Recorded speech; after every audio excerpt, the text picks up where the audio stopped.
I'm Dr. Jared Jones. My specialty is ancient systems of meditation, in particular those of Buddhism, but also a bit of Taoism. I've been meditating for about 20 years, and my passion, my hope is that I can translate these ancient systems of meditation into something that everyday, ordinary people can do so that we can train in meditation as city dwelling lay people and have some real success in this endeavor. Furthermore, um, I had the great pleasure during my master's degree to study a bit of cognitive science. So I got to study the cognitive science of meditation starting from about late 1950s or early 1960s all the way up to 2020. So that gave me a very unique perspective on what meditation is, how you train in it, how you become successful in training in meditation, and hopefully all of this will be of some benefit to you, whether you happen to be watching live or you're just tuning in later.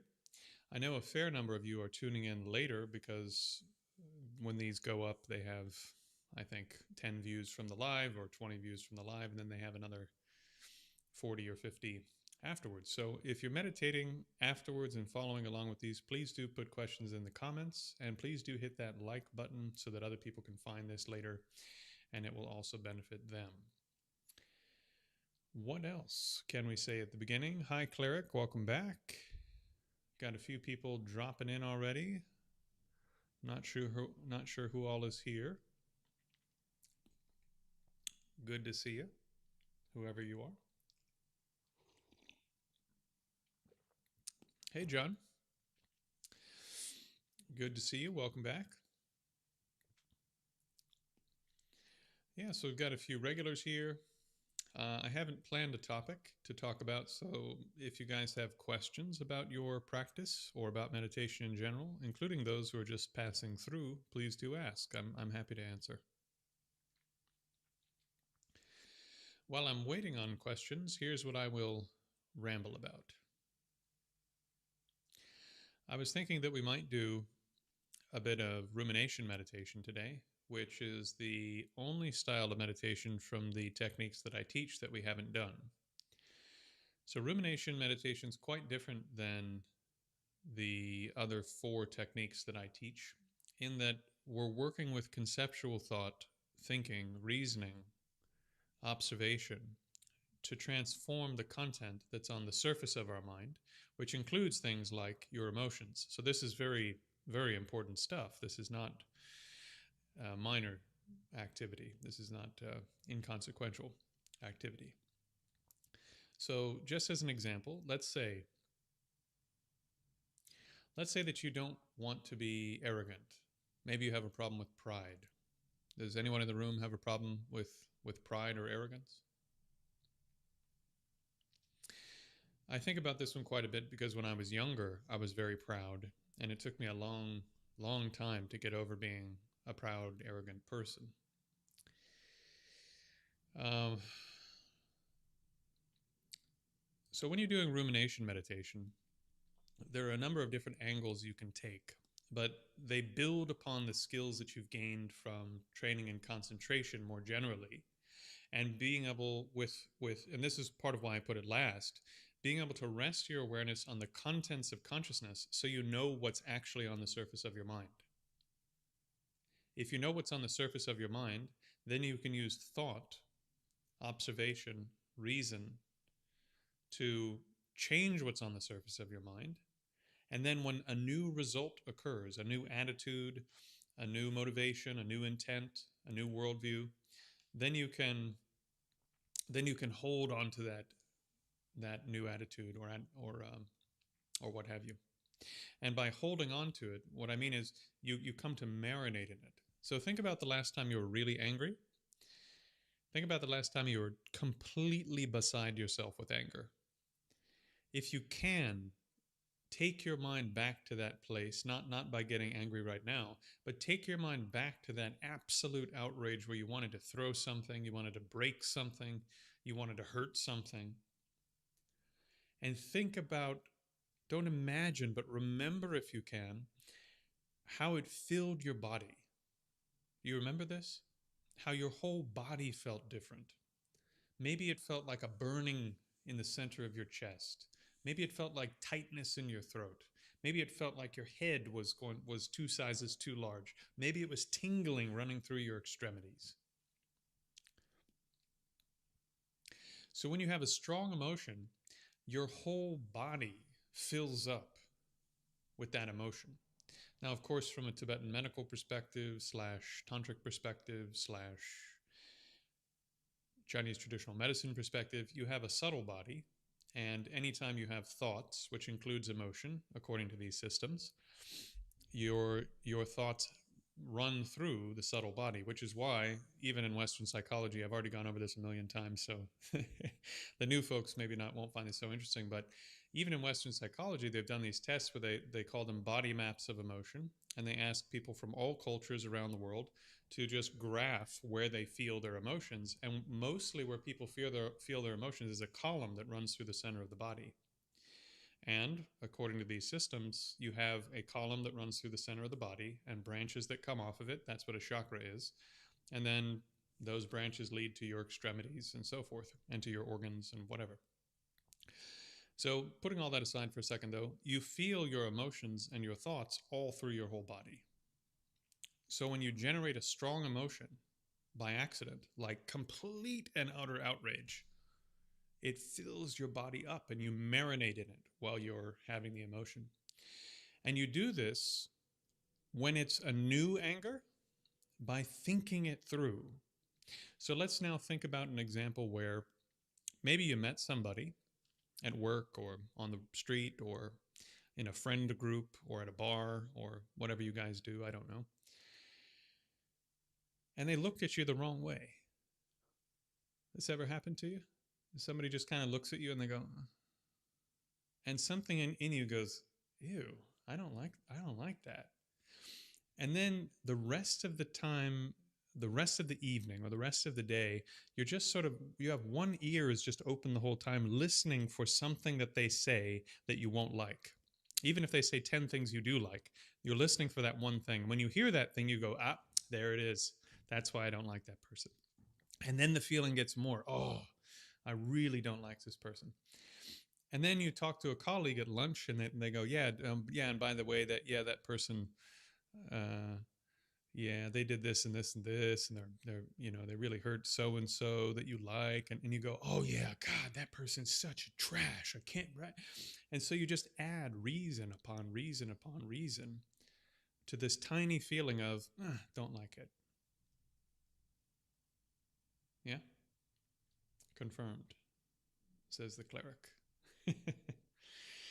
So this is called rumination, where you take a thought and you keep adding layer upon layer upon layer. Usually it's negative. And by adding layer upon layer upon layer, it becomes emotion and motivation. And eventually you're with that person at work and you can't help yourself but say or do something harmful to them, right? If you think they're absolute trash and you have really good reasoning for this and you have a strong feeling about it, well, now, why don't you just be quiet? Right? Or like, maybe I'll undermine this person at the meeting. Maybe I can get them fired. How can I get them fired? Certainly, how can I avoid ever seeing them again? I really don't want to see this. I don't want to be around this person. Every time they talk, and it builds up and builds up and builds up. So this is rumination. We do this naturally, mostly to make our lives worse, which is ironic and terrible. We do this naturally to form our negative emotions.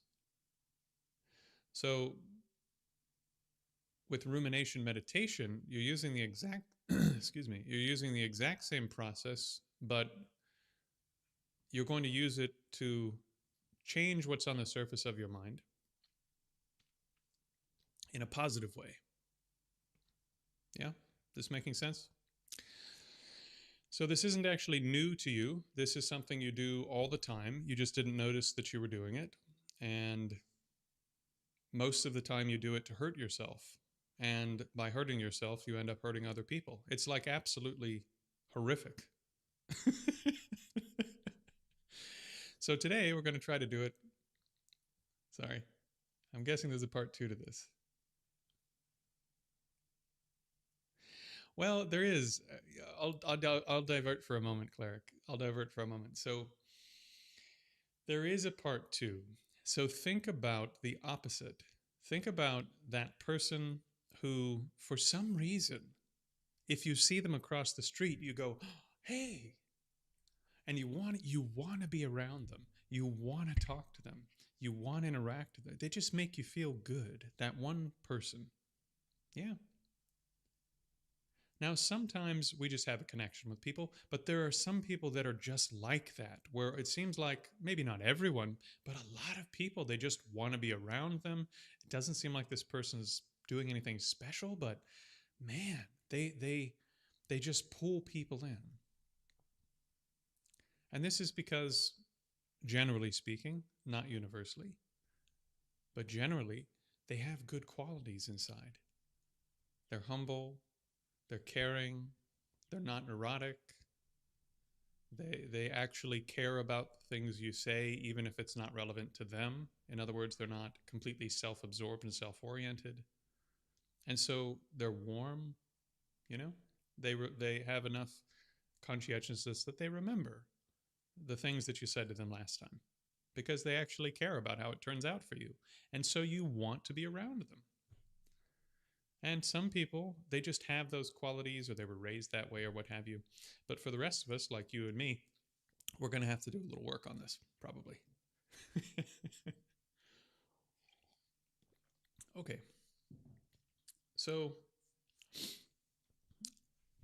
since Cleric, you're the most active in the chat, and you said that training in humility is not something you need to do at the moment, why don't we go the other way? Let's go the other direction. So there's one of the first contemplations in the Lamrim, the Stages of the Path tradition, is a contemplation on what's called the preciousness of a human rebirth. And we don't have to talk about rebirth necessarily to use this contemplation. We just need to think through in a systematic, straightforward, direct way, what are all the benefits we get from just being a human being right now in this circumstance? And this will add joy, confidence, a sense of needing to go out and get out of life what can be gotten while the getting is good. So let's begin with this. I'm actually going to include the rebirth stuff. Just for those of you who don't think rebirth is a real thing, just use it as an imaginative exercise, and I'll describe it that way, okay?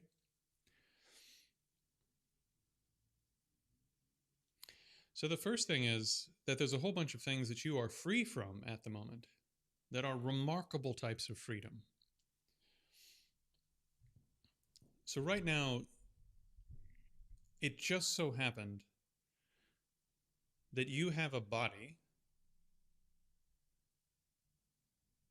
that wasn't reborn or doesn't exist in absolutely terrible agony.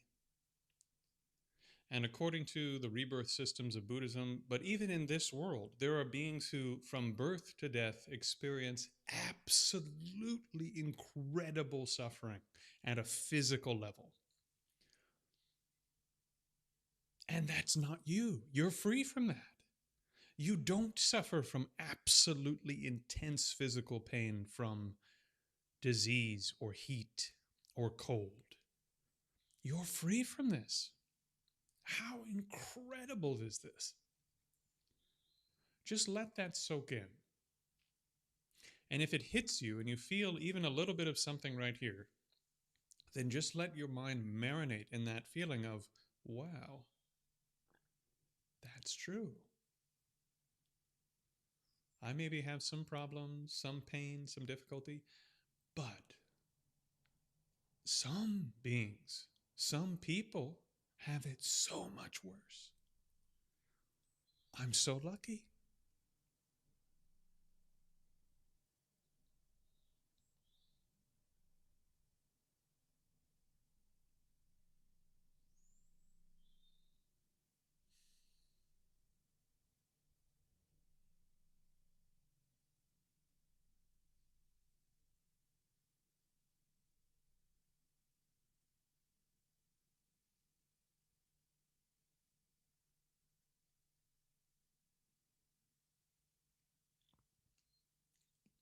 Now, at each stage of the contemplation, when you get to the conclusion, hopefully you feel something. Hopefully, hopefully you feel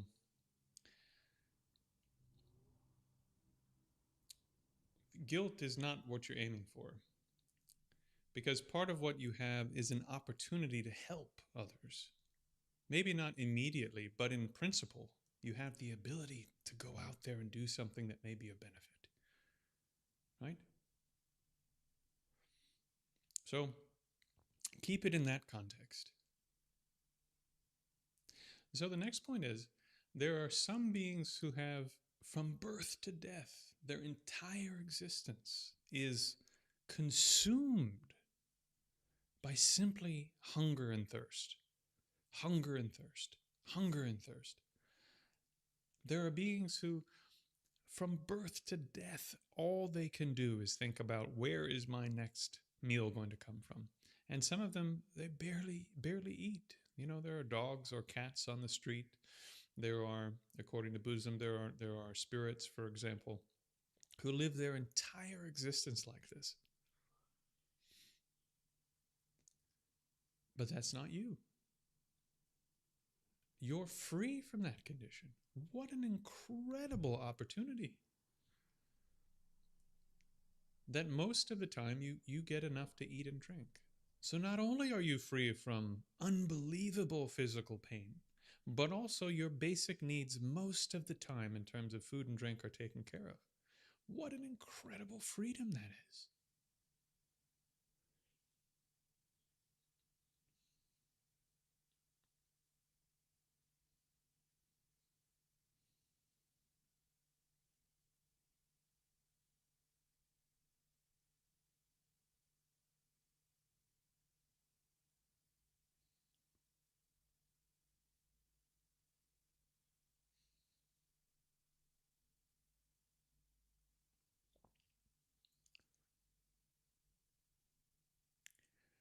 So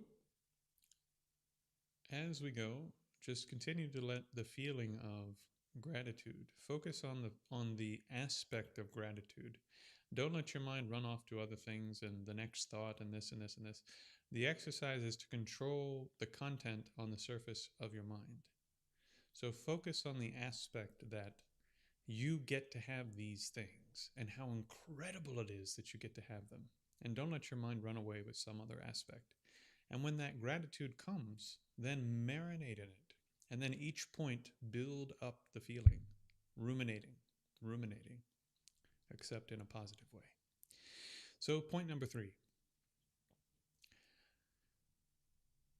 Animals, by and large, although they do have some intelligence, they do have some ethical capability, they do have some empathy and capacity to take care of each other, especially social animals. Animals, though, in general, don't have the capacity mentally for you to explain to them that this is the type of action that will actually lead to lasting happiness and satisfaction. And this is the type of action that will lead to lasting unhappiness and dissatisfaction. And so animals don't actually have the ability to train their own internal state beyond a very, very, very, very, very limited level. But you're free from that condition. You're free from the condition of not having the intelligence to know, when you hear it, what you should adopt, what is good to adopt, and what is good to abandon in order to pursue genuine happiness. You're free from this. But there are billions and billions and trillions of animals and insects and fish and spiders and all sorts of things who you can't even teach one line of a text on meditation. No chance that they're going to change their mind or access the fundamental nature of their mind. None. But you're free from that. How incredible to be free from that condition. So not only do you not have intense suffering from heat and cold and physical pain, not only are you not constantly having to search for food and water just to survive. But also, you're free from the condition of lacking the intelligence to be able to train your mind and make progress. How incredible is this?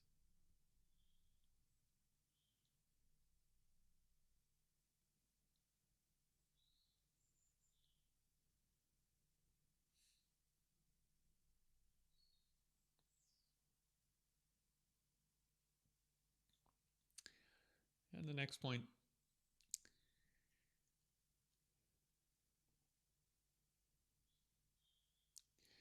there are some great meditators who attain concentration. And then all they do is sit in concentration, and they don't ever complete the process of training to permanently transform their minds. They attain concentration, but they never attain wisdom, the wisdom that cuts through the final problems that keep people stuck in abject conditions of suffering. And so they miss this tremendous opportunity to gain actual freedom through training their minds. But for a few of you, perhaps, given time, you will again be free of this because you found a system that says concentration is not good enough. Concentration is a tool, not an end. And so you're free, at least in principle, from the condition where you had been seduced by a system that said concentration is all you need. And indeed, there are some beings who've already died and achieved a rebirth where all they do is sit in concentration. For billions and billions and billions and billions of years, they sit in blissful concentration until they use up their good karma and fall right back into a suffering condition. So they waste all that time and all the effort of gaining concentration, which is not easy. But that is not your condition. You're free from that condition right now. So not only are you free from the intense pain of the lower realms and of really unfortunate human situations, not only are you free of the hunger and thirst of the lower realms and really bad human situations, not only are you free of the lack of intelligence of the animal realms and some human situations, but you're also free of upper rebirths, like rebirths in extremely long-lasting states of concentrated bliss that don't get you out of this problem. You're free from all of this. You're a human being right now.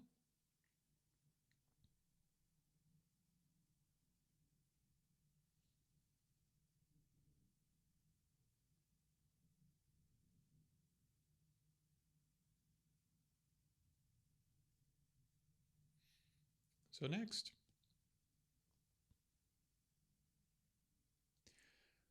most beings, according to Buddhism at least, will never even hear the word Buddha in their current rebirth. They'll never hear of a concept like mind training, training the mind. But you're free from that situation. Whether or not the Buddha is right about everything, at least you've heard this word now, mind training. Training your mind. So you're free of the condition of being in a situation completely lacking these kinds of teachings. You're free from that condition.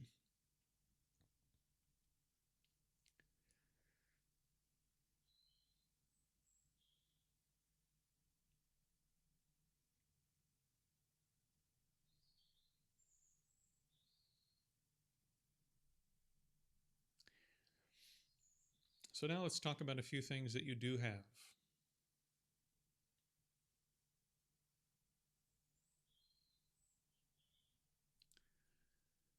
Whether or not you have confidence that the Buddha is correct, there's a being, at least you can say this. There's a being who came, who was born sometime before now, who said that the problem you actually have is inside your mind. And if you can solve that problem, then you'll actually be happy. And that happiness, at least in theory, will last beyond this lifetime, or it can last forever, potentially. And left both means of observing internally whether or not that's true, and left logical reasons proving that that's true before you can make those observations. And left a complete path, actually, 3 versions of a complete path for how to achieve this: Theravada, Mahayana, and the Tantras. How incredible it is. If that's true, how incredible is it that you have that opportunity? Well, in the Pali Suttas, the Buddha put it in these terms. He said, imagine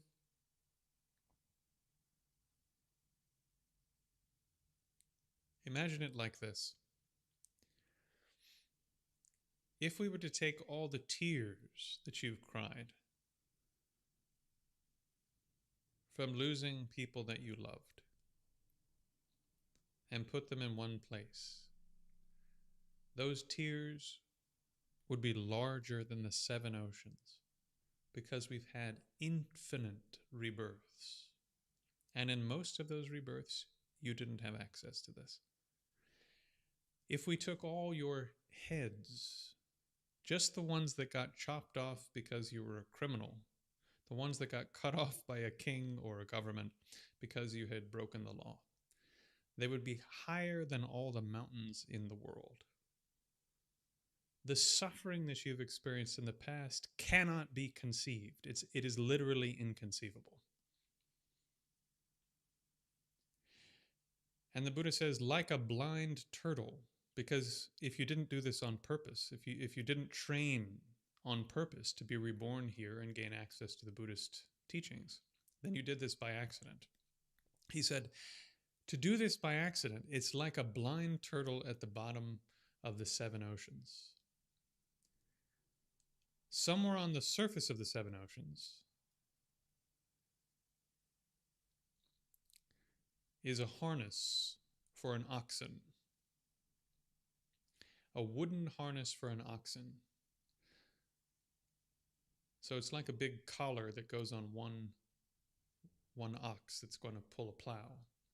Somewhere on the entire surface of the ocean is this one harness for an oxen floating around. This blind turtle comes up once every 100 years for a breath of air. So about once in every 100 rebirths, you come up to an upper rebirth like this one.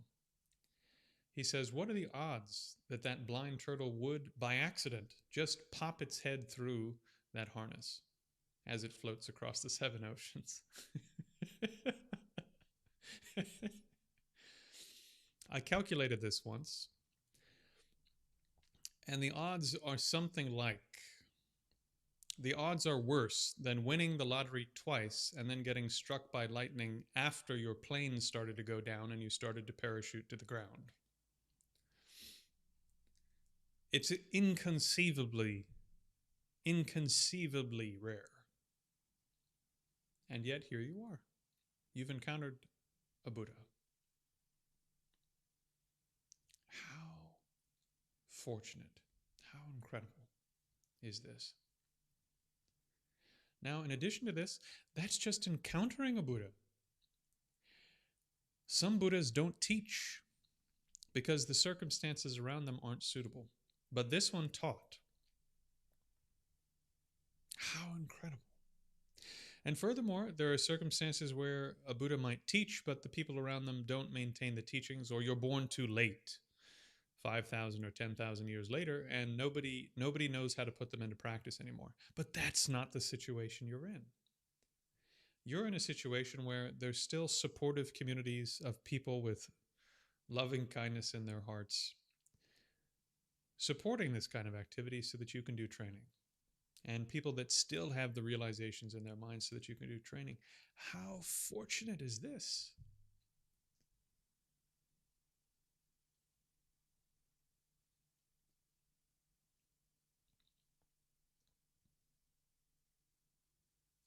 In addition to that, not only have you put your head through like a wooden harness that happened to be floating around, but it's a harness was made for a king, encrusted with gold and silver and platinum and diamonds. You've encountered the Theravada, the Mahayana, and the Tantras all being taught at the same time, all still alive, all still viable. A huge range of different methods still in absolutely pristine, workable form. It's unfathomable.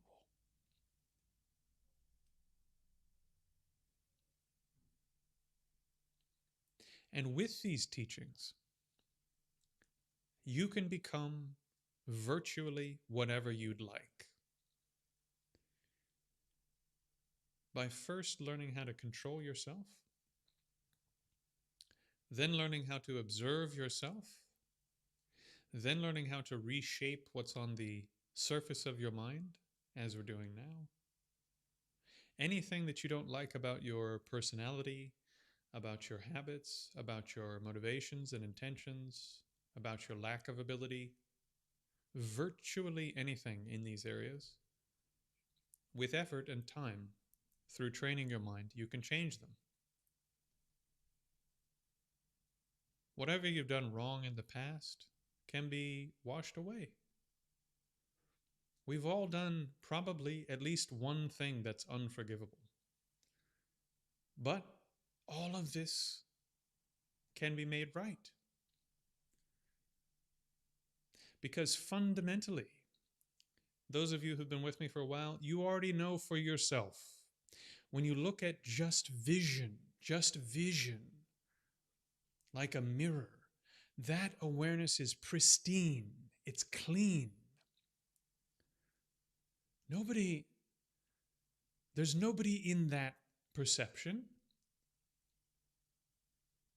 that's hanging on to some wrong action you did in the past, or some failure you have in the past, or some shortcoming you have. That awareness is pristine. When you focus on the hearing, it's the same. It's pristine. The smell, the taste, pristine. When tactile sensation is like a mirror, pristine. And some of you haven't been with me long enough to know, but those of you who've had time to meditate on consciousness, you know, when you get the contents of mind out of the way and you can rest for a little while on consciousness itself, pristine.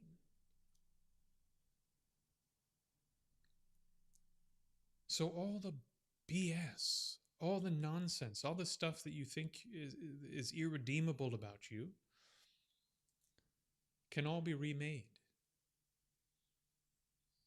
How incredible is this? And you don't have to take someone's word for it.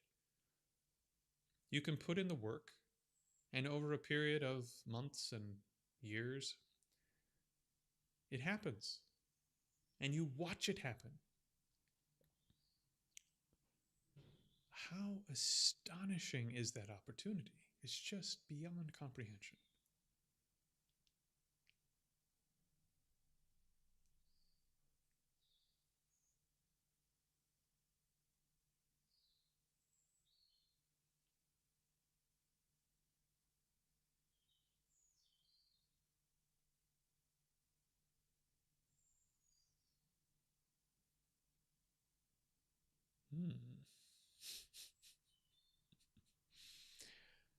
So like this, you think through your situation and you generate the feeling, wow, wow.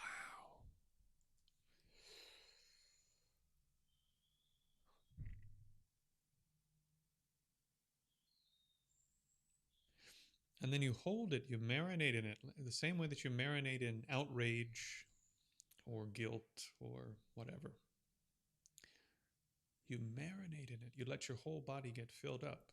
Just let go, and just let the whole body get, the whole mind, the whole system get taken over. Wow, how incredible. I'm not in intense pain. I'm not having to find all my resources every day just to be alive. I'm not too stupid to understand any of this stuff. I'm not so blissed out that I'm not interested in actually taking the path all the way to the end. A Buddha came, a Buddha taught. People put resources and time and energy into it for 2,500 years. And now, all of the most incredible teachings are still here. And then on top of this, you've got a little taste that tells you, you know what? Actually, all of the stuff that I think is absolutely terrible and wrong and bad and whatever about myself, I have enough taste of pure perception from a couple meditative experiences to know that if I can cultivate that, there might actually be a way out of suffering. How incredible is this? Let it fill you up. And the rumination meditation proper is to just bask or marinate in the feeling.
So that's rumination meditation.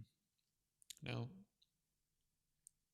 what you'll find is that after you've generated an emotion, something on the surface of the mind like this, like inspiration or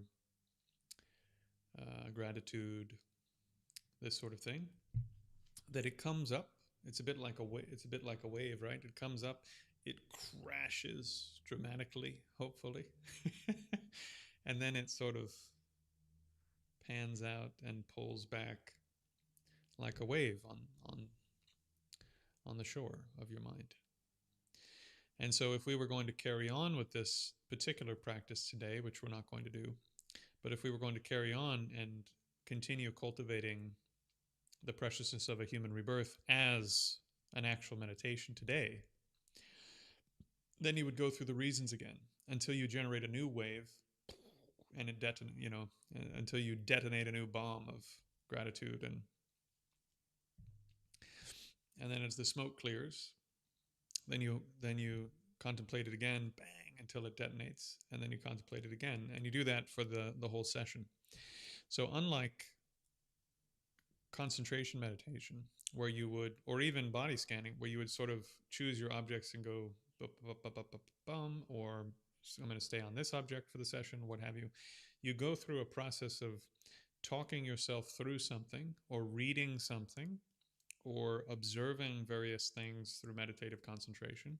And when the new emotion or the new attitude or the new understanding occurs in your actual experience, then you hold that with concentration. Now think about what this is going to do to you over time. If you spent 30 minutes doing this contemplation every day, within a month, you'd be a totally different person, because it will become natural and easy for you to generate this as soon as you want to. And I'm not bragging, but I want you to know what the results of that is actually like. So for example, because I used to be a very arrogant person, when I just think humility, bang, it's already there. I mean, I can feel it literally from the top of my head to my toes. Immediately. I almost have tears in my eyes. And so in a fraction of a second, you can generate the mental state that you need. And so if you're in a circumstance where you would normally get arrogant for example, and that's going to stop you from getting critical teachings, or it's going to ruin a relationship, or frankly, it's just not the appropriate time for that sort of thing, if there is ever an appropriate time, then you have this very strong, fast antidote that's ready and at hand. And why does it need to be so powerful?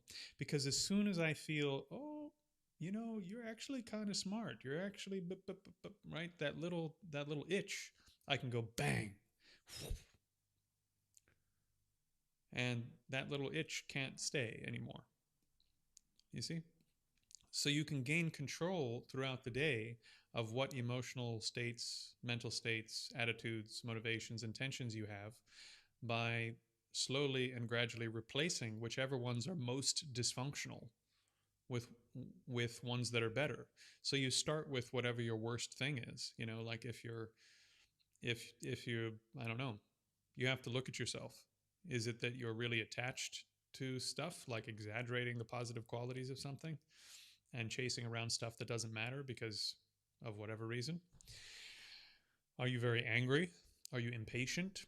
Do you have no willpower?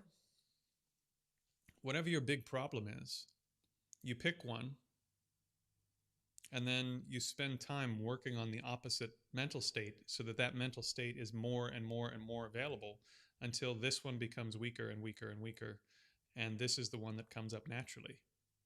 And once it comes up naturally, it's called a realization. Why? Because you made it real. Does that make sense? Before, you were building it. It was constructed realization. And then it was a naturalized realization when that just became how you do it. It's just who you are. So for a while, you're fighting yourself, trying to be something different. In the same way that, if you went to the gym, you'd get sore muscles and occasionally you get a little injury over here and what have you. And then eventually you're just stronger. Does that make sense?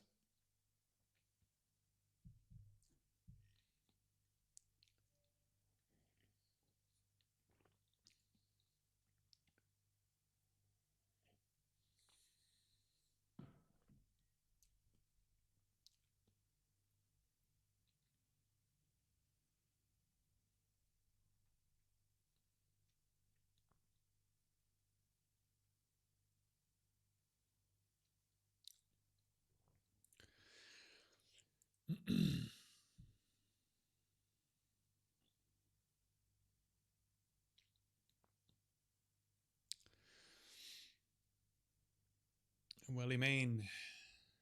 Welly Main guy. Yeah, Preciousness of a Human Rebirth is one of my favorites. Because if you get Preciousness of a Human Rebirth right, you have this deep wellspring of energy that you can use when you need it. It also reorients you in a really interesting way because your whole life begins to be about, well, how do I make the most out of this opportunity I have? I have this incredible situation. How do I use this as best I can to, if you're Buddhist, to at least get another life like this one. I mean, that's step one. If I don't finish the work this time, I want to at least do enough work and do the right stuff so that I can do this again and do it even better. But beyond that, how do I transform as much of my ordinary daily life and ordinary activity into the actual training process that gets me out of the problem that is increasingly evident the more I look at my own mind?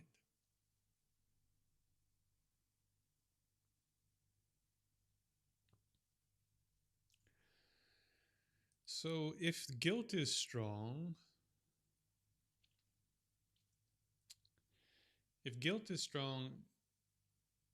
you may want to spend more time doing other types of meditation first so that you prepare your mind to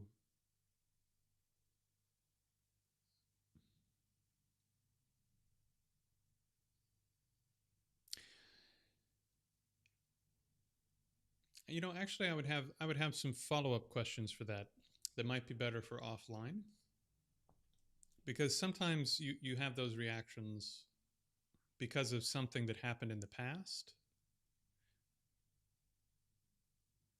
or you think you're not deserving, or sometimes, I'm not saying you, but I have a friend, for example, with bipolar, and when he's depressed, it's really difficult for him to generate any kind of positive thought whatsoever. So there's a lot of reasons that you could end up with guilt by thinking about what an incredible situation you actually have. Also, not to get political, hopefully this won't freak anyone out, but we live at a time where, especially amongst those who are on the liberal end of the spectrum, are trained to think that if you have something, you should feel bad about it. And I don't think that's very beneficial. That if you have something someone else doesn't have, that guilt is the appropriate reaction. That doesn't help you, and it doesn't help the other person. Instead of that, do stuff. Do stuff to help others and make the most of your situation. So there may be some other work that you need to do with your worldview, your ideas, your past experiences to sort out, well, what exactly is triggering the guilt? And then you need to sort of deconstruct that and until all the moving parts are clear to you, and then remove the parts that are causing the guilt. Because in general, gratitude practices, even non-Buddhist gratitude practices, are basically about thinking about the good stuff that you have and being happy about it, right? I mean, to bottom line it. Yeah. And I do, again, hopefully I won't scare anybody, but sometimes Western therapy can be helpful too. I'm not saying that you need therapy, but if it is a sort of thing where you have a lot of guilt and you don't know exactly where it's coming from and how, and you can't figure it out, talking to somebody who's a professional can sometimes give you the insights you need to work on more sort of, how to say, the nitty-gritty details of this lifetime and the stuff that's happened in this life, and trauma and conflict and whatever's led to the situation where you feel guilt anytime you realize that you have something nice or you have something someone else doesn't have.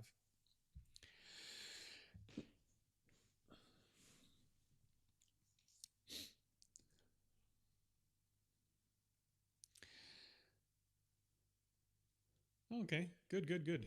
Well, anyways, yeah, I didn't want to put you on blast, as the kids say, but I figured I would throw all that out there. Yeah, I mean, since we're on a public forum, you don't have to tell me the personal details.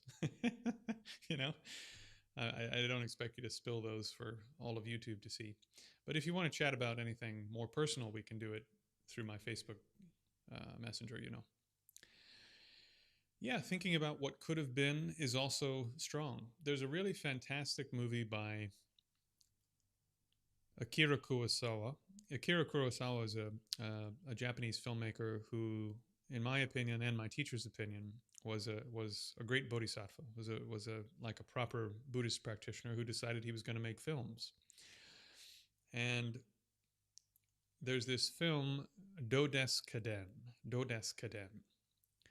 and it's about all of these people that live in this little village that is sort of like a Japanese shanty town. And each one of them has this very unique and particular heartbreaking reason that they're stuck in this little shanty town.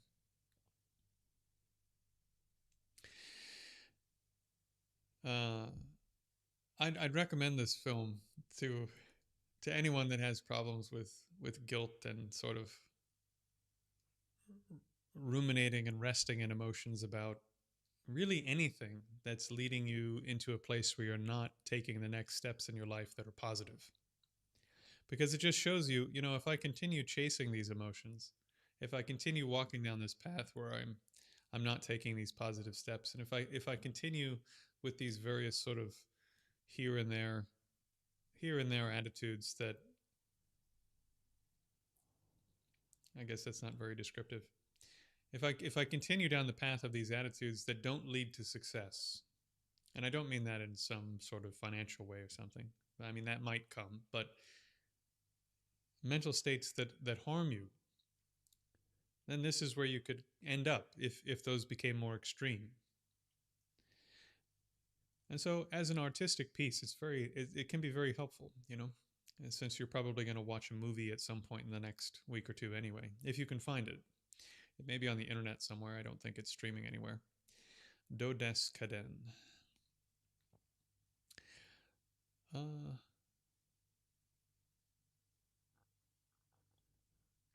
Trying to suppress those feelings that came quite strong years later. Yeah.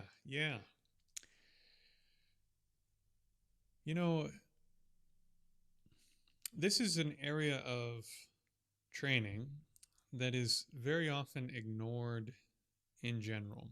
And I think part of the reason it's ignored is that so many teachers are so distant from their students that, and also from a sort of traditional standpoint, I suppose, teachers give these more generalized kinds of instructions in many of the Buddhist lineages and mind training lineages. So it's not this one-on-one, hey, how do I deal with this kind of conversation? It's more general. You get a big audience together, you give them the general teaching, and those people go away and do their best. And so, again, all of the nitty-gritty of, well, my life is like this because of these specific reasons. How do I do all this in the midst of having these issues? And that includes my internal issues, right? That sort of thing is generally left up to the individual. And in my very fortunate case, my teachers have been so close to me that I got to ask those questions to them.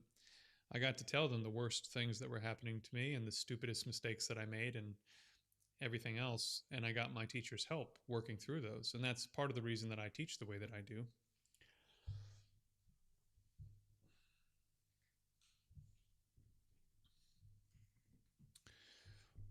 For some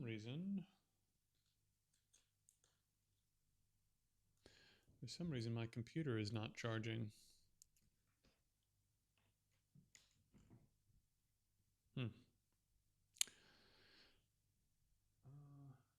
Oh, I've sorted it out. Give me 2 shakes of a lamb's tail.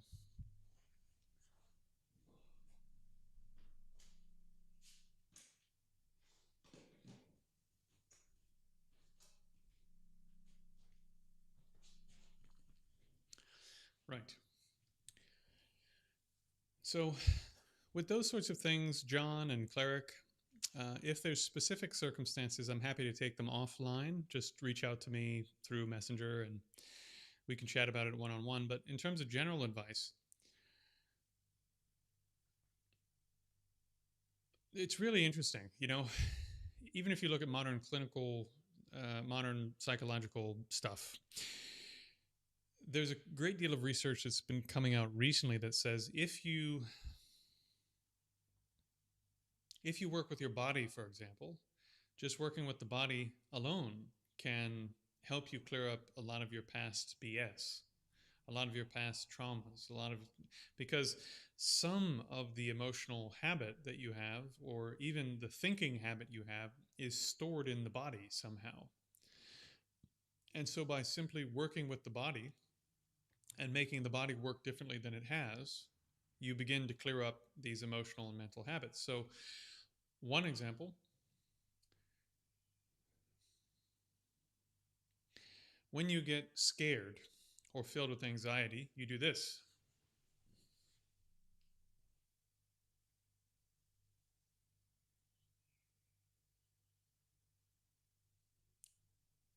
Right? So the reason for this, at least evolutionarily, is that when you're scared, you need to protect your neck, right? And then there's all this soft bit here, so you need to bring this down so that you can protect all the soft bits, all the vulnerable bits from something that might try to bite them or eat you. In the same way, you take your chest and you drop your chest down like this because you're trying to cover up and protect your internal organs. Right? You're already hunched. You're ready to block something from being able to get at your organs.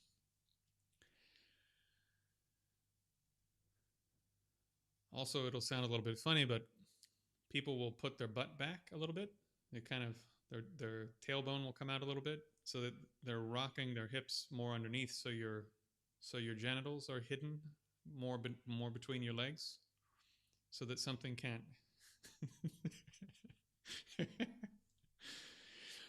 Anyway, so physically, we store emotional patterns because the body reflects the emotions. And so this also works in reverse. So if you train, for example, I was saying yesterday or the day before, remember? I was saying just by working with the body, doing standing, for example, can clear up a huge amount of stuff. The reason for this is if you just train in standing properly, then the body begins rewiring itself and clearing out all of the nonsense related to your past emotions, past habits, past whatever. It's really incredible. It's really, really incredible. There's quite a bit of research on this. It's a growing amount of research, at least. And yeah, I've said it once. I'll say it before. I'll say it probably a lot if you hang out with me and train with me. But there's a bit of a method to the madness of why I've chosen the techniques that I have and the order that I put them in. And I've chosen stuff that helps you deal with the full package of your life if you do all the practices. So if you have emotional problems, you can do rumination. If you have emotional problems, you can do standing meditation. I mean, also, if you have emotional problems, you can do body scanning. Body scanning is tremendously effective for dealing with trauma and past emotional problems, negative emotions. It's remarkably effective. So these are techniques that will help you in general. And then as you begin to clear up wherever the guilt is coming from or the other negative emotions are coming from, which again is a years-long process, I'm not going to lie to you. You know, if you've had an emotional habit for a long time, it's probably not going to go away this month. You might get lucky, but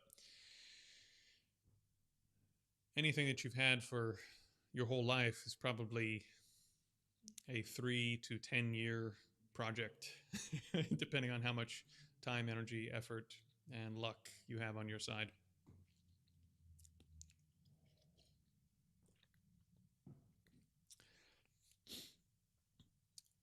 Yeah, yeah, you're welcome. So if you're having trouble with guilt and remorse and thoughts of the past, I would do more standing practice. I would do more body scanning in a standing position. That will be extremely effective. And then also train in opening the tactile gate, the visual gate, and the auditory gate. So feeling the body, hearing sounds, seeing vision in a state of pure perception, like a mirror. So if you can stand that way with 1 or 2 or 3 of the senses open and gain some experience of that, and then start doing it walking, then when you're walking around throughout the day, those feelings, those emotions will be much less powerful. They won't be able to drag you around as much.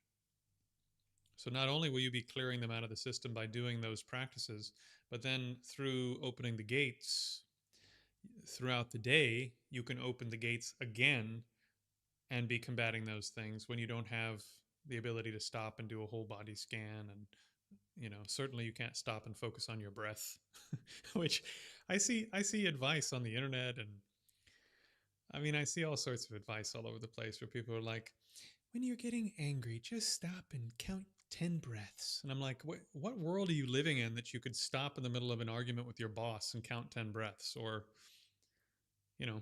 that your spouse is going to let you just stop an argument that's critical to your life and count 10 breaths. Like you've got to be living in a pretty weird, soft environment. But at any time, you can open the auditory gate. And if you do, then your mind will get much more calm. At any time, you can open the visual gate and the mind will get more calm. Anytime you could put your mind on the 5 points, top of the head, hands, feet, or the 6 directions of tactile sense, or you could open the tactile gate and the mind will get more calm. And so maybe it won't be a perfect quality of mind, but it'll be better than the one you would have had if you didn't do that. So once you get some experience with rumination meditation, you can also take your skill in rumination into those situations. So maybe when your boss or your spouse or your partner or whoever, a good friend, is yelling at you about something, maybe you can't generate a profound state of concentration, but maybe you trained in humility. And instead of being the normal arrogant prick that you would be every other day, you generate humility, and that's what's there instead of the arrogance. Or maybe you've been cultivating patience.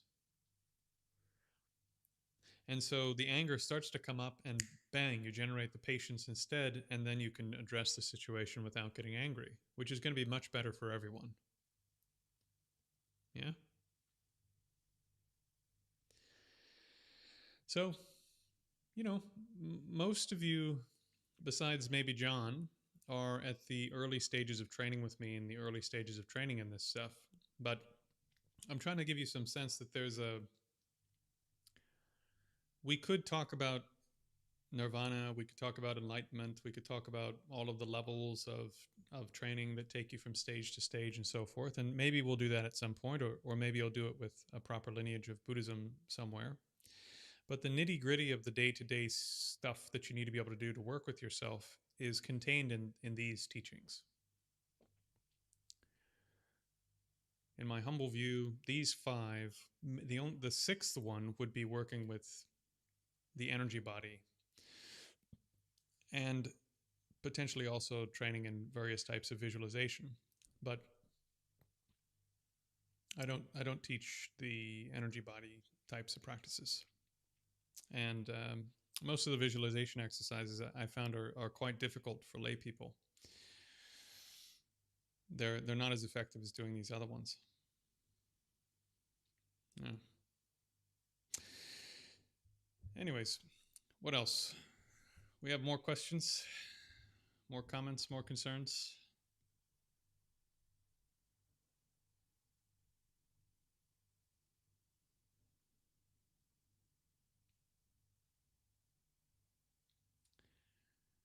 I'm going to do my best over the next few years if I'm able to make it work, and if I'm able to continue doing this full time with you guys and helping you guys and training you guys, to give you a combination of different types of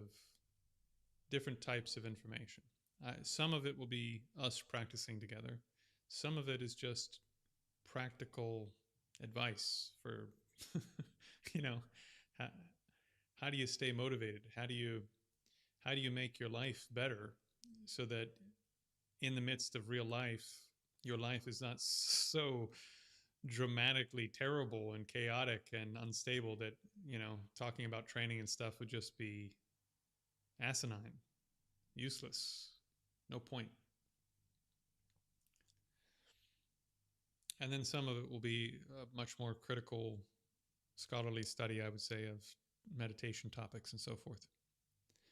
So between those 3, the real training advice, sorting your life out, and more scholarly stuff, I think that's a fairly complete package of information. The only thing I would add for those of you who are interested in the sort of, okay, how do we actually go from here to nirvana or enlightenment? Yes, I'll talk a bit about that over the years if you hang out that long. But if you start getting that kind of inclination, let me know, and I'll help you find a proper lineage to also train in. Because I think it's better if you have a connection with a certain lineage, to follow that lineage, train with those people, and really try to go all the way with whatever system they're teaching. And then you can use the things that I teach to help understand, integrate, train in what they're teaching even better, right? So, as I said and have said and will say, I'm a supplement. I'm a supplement to the proper lineage. I'm not the lineage, you know? So if like Gong Show, if you want to train, I think you're training in Chan, if I'm not mistaken, right? Chan or Zen. I want you to be an incredibly successful practitioner in your tradition.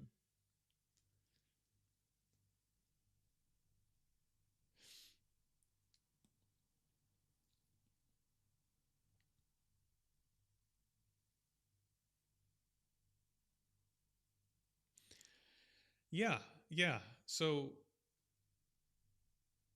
in addition to this, in my humble view, as a normal lay person living in the real world, your mind will get carried away with proliferation. So, why not have that proliferation be positive proliferation?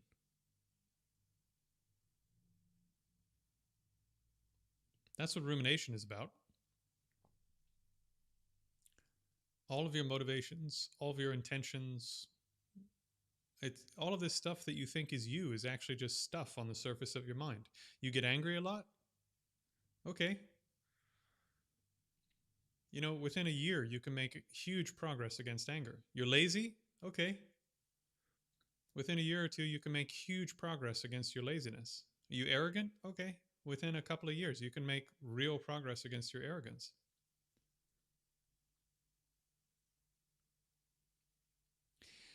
We can talk about that more, Cleric. We can talk about how to access this, how to access lineages from wherever you are. But the point with proliferation is, yes, you do need to gain access to your mind, but it's like the video I put up on what to do between meditation sessions.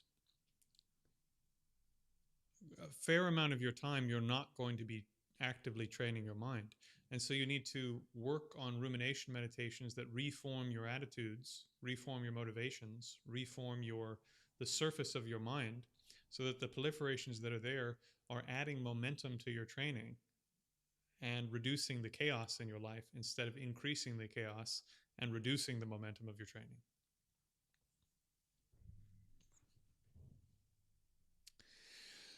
Cleric says he's an existentialist at heart. Well, if you're an existentialist at heart, you're going to have a field day when we start talking about emptiness and selflessness.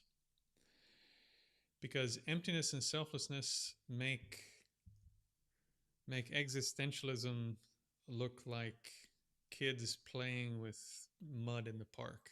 I mean, emptiness philosophy, which was the main focus of my PhD work, so 5 years of my life, in addition to always being an emptiness guy.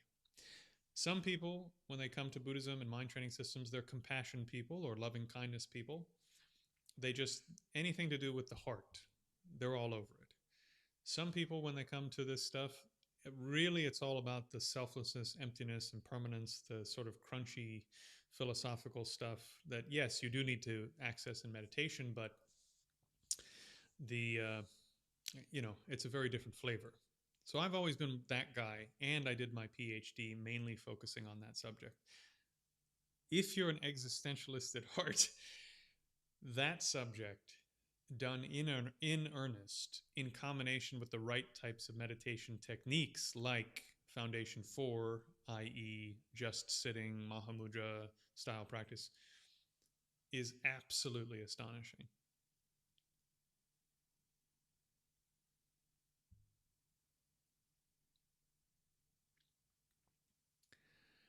In terms of joining teachings or lineage, that sort of thing, you don't have to worry about whatever, not fitting in, what have you. Generally speaking, Buddhism is considered to be a non-proselytizing tradition, although I don't really know if that's true. It's kind of sort of non-proselytizing. And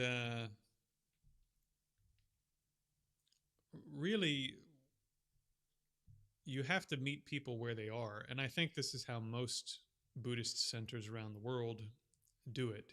It's not like you need to turn up and already have faith in the Buddha or whatever. It's you need to, what's expected is that you turn up, uh, you're not a prick, and you have some genuine interest in learning more. That's it. And you have some genuine interest in uh, actually training in some stuff. Because the truth of the tradition comes from learning the things, practicing the things, and then seeing that what you learned and practiced is actually how it is. If what you learned and practiced didn't actually turn out to be the way that it was, then what are you doing there? I can tell you wholeheartedly, if I had gotten to this stage of the process 20 years in, the amount of training, the amount of time, the amount of effort, if it wasn't continuing to produce results that were in alignment with what I had been taught, because this is stuff you can experience, it's not just intellectual stuff, I would have stopped. it's too much work.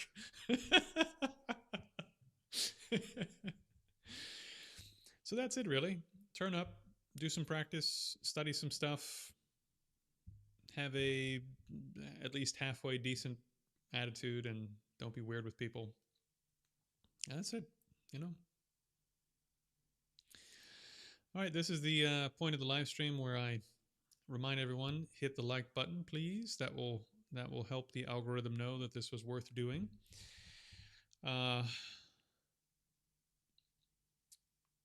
Also, for anyone who's new and been hanging around watching this particular stream, down below in the links, I do have the link for my course on Skool.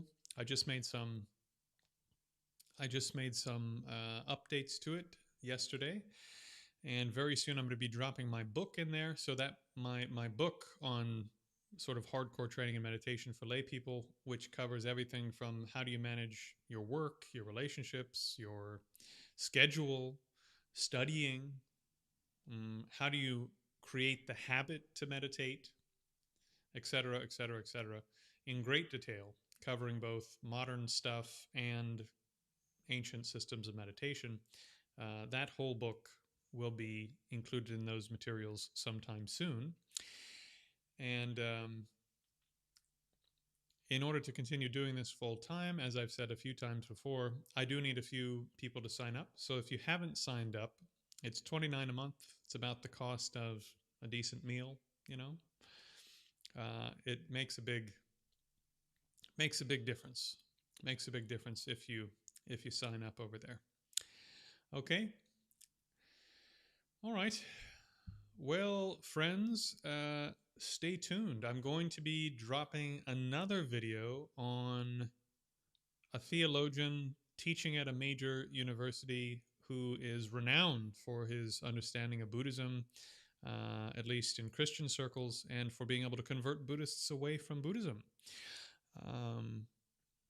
I found his, well, you'll see. You'll see what I think.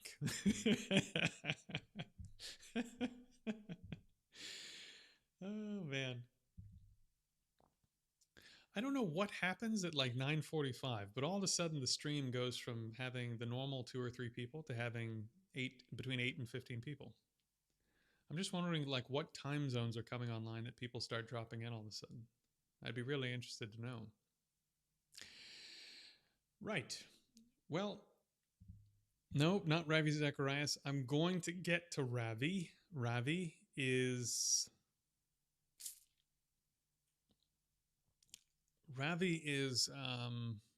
he uses like 2 arguments and a story. He's an exceptional storyteller and exceptionally rhetorically gifted, really powerful orator, and a lot of respect, honestly, for his ability to produce compelling,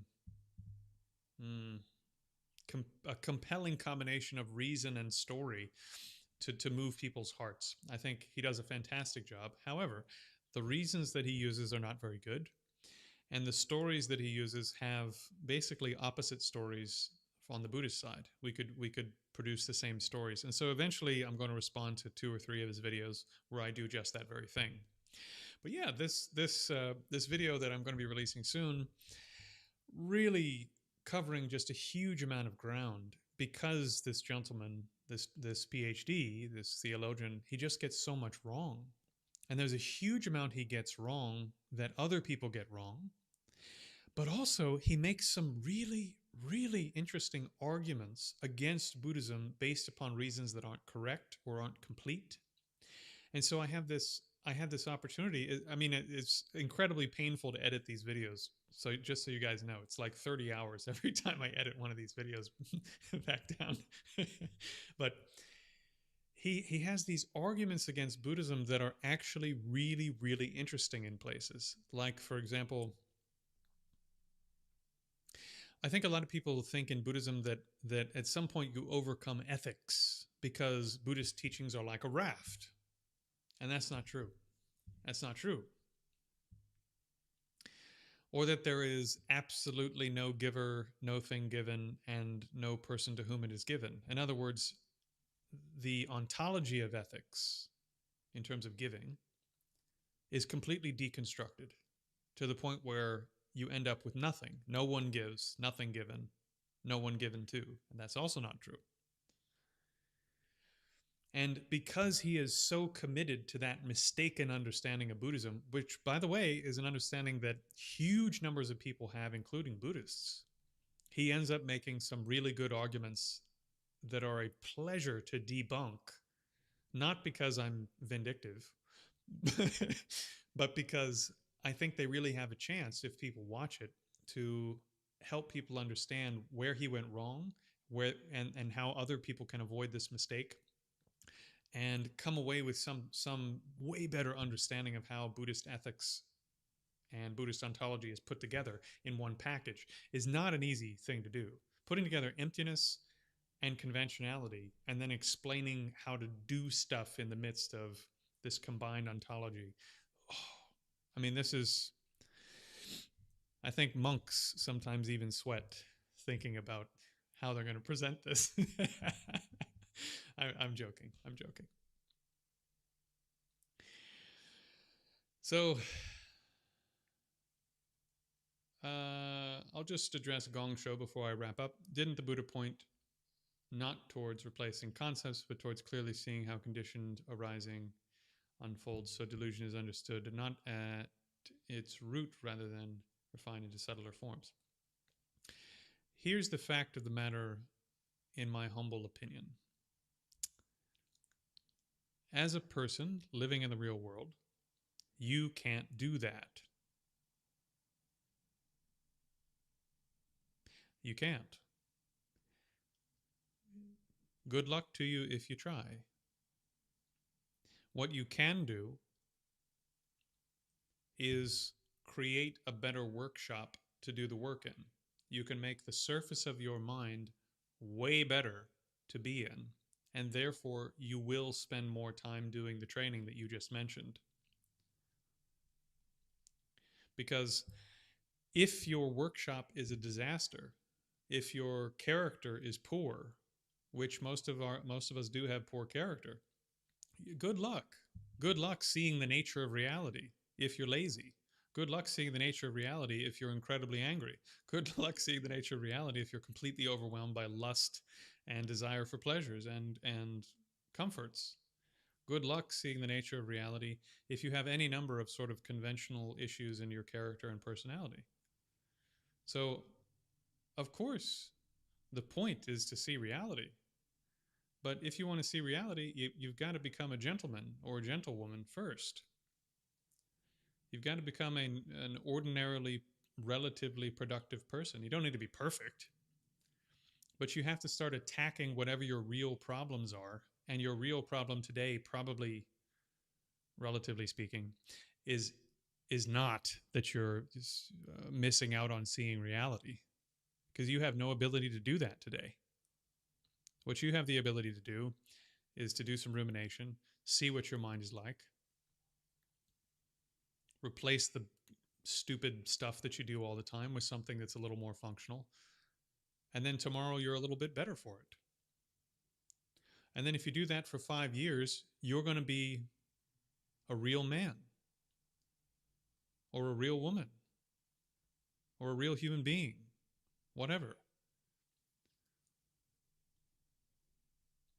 And then once you're a real, upstanding, normal human person, instead of a caricature of a person, then your mind will have enough power and force and consistency and willpower and concentration to begin penetrating reality.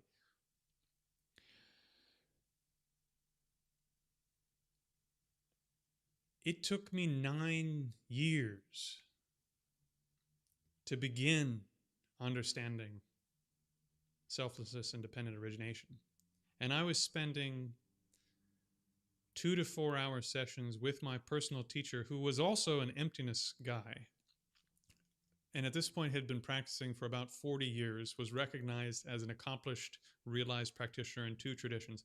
I was training with him 2 to 4 hour sessions, 2 to 3 times a week for 9 years, in addition to having 24-hour access to him by phone or text or email. And it took me 9 years, somewhere in that ballpark, to penetrate this subject.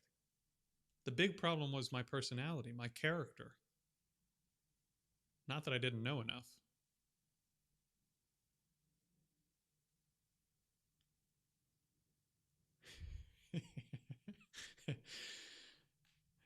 Kierkegaard agrees with me. If you want to be a religious man, according to Kierkegaard, you need to be willing to give up your most precious possession. That's good character. And that's religiosity. That's being a real person. Could you do that? I mean, really, could you give up your most precious possession? Kierkegaard asks in regards to, I can't remember the names of the biblical figures. Isaac, right? The sacrifice of, isn't it the sacrifice of Isaac? Could you put your child on the altar? The child isn't a child. The child is your most precious possession, your only son, in a culture where your only son is the most precious thing. It's a question of, could you give up that which seems to be, in a conventional sense, the most important thing to you in the world in order to pursue the truth? I mean, that's a really, really profound contemplation. Yeah. And so before, as my great mentor used to say, before you pluck out your eyes and give them to someone to cultivate generosity, how about you give them some vegetables first? Before you give your eyes, give vegetables. Before you try to give away the most precious thing, how about you just give a couple of bucks to the guy that is on the street and needs a couple of bucks? So yes, of course, Gong Shou, the whole point is to gain enough ability and concentration through things like opening the sense gates, etc., to be able to eventually penetrate the nature of reality. But even if you had a perfectly clear conception of what the nature of reality was right now, if you didn't have good character and you didn't have concentration, you can't turn it into the type of realization that you're talking about there. I hope I'm not coming off too harsh, because it's a good question. But there is so much talk on the internet by people that don't have real teachers and real training and real experience, where they're saying, I'm not saying this is you, but where they're saying stuff like that. Oh, shouldn't we? We need to get rid of our goals, and we need to give up this, and we need to, the motivation of the intention of no intention. Oh, it's just all about just resting in the nature. And I'm like, look, you can't even rest on vision. How are you going to rest on the nature of consciousness? You can't even sit still for more than 10 minutes. How are you going to rest in the nature of consciousness for 4 hours to gain the basic level of the experience that you're talking about? You can't do that. So why are you on the internet talking about it? Why are you on the internet convincing people who could be doing something that would really help them to do something that can't help them? Why are you doing that? Do you not care about them at all?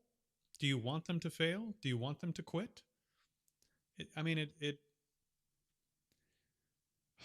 It breaks my heart.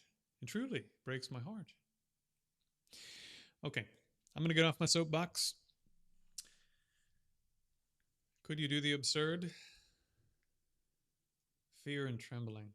I don't think I've read Fear and Trembling.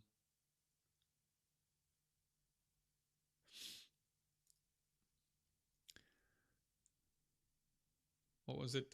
Alice in Wonderland. I try to do eight absurd things or impossible things before breakfast. Okay. Well, I should wrap it up. Thank you all for tuning in. Once again, hit the like button. If you're not a member already, hit subscribe. And in the links below, once again, is the school course. That's where the hardcore people go. And that school course at this time is basically the subscription that, if I can get enough people subscribed, will allow me to continue doing this and helping you. So more people that follow that link and drop in and join the course, the better. And there will be more resources joining that very, very soon.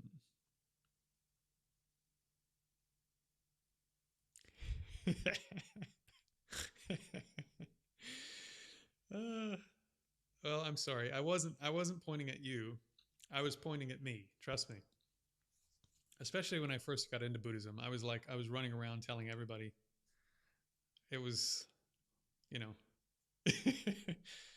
I mean, it's kind of funny though too, but like, how did a non-proselytizing religion from Lumbini, from Nowheresville, Lumbini, Nepal, become whatever it is, the third or fourth largest religion on the planet? Not by everyone sitting around not proselytizing. I mean, let's be real here. uh,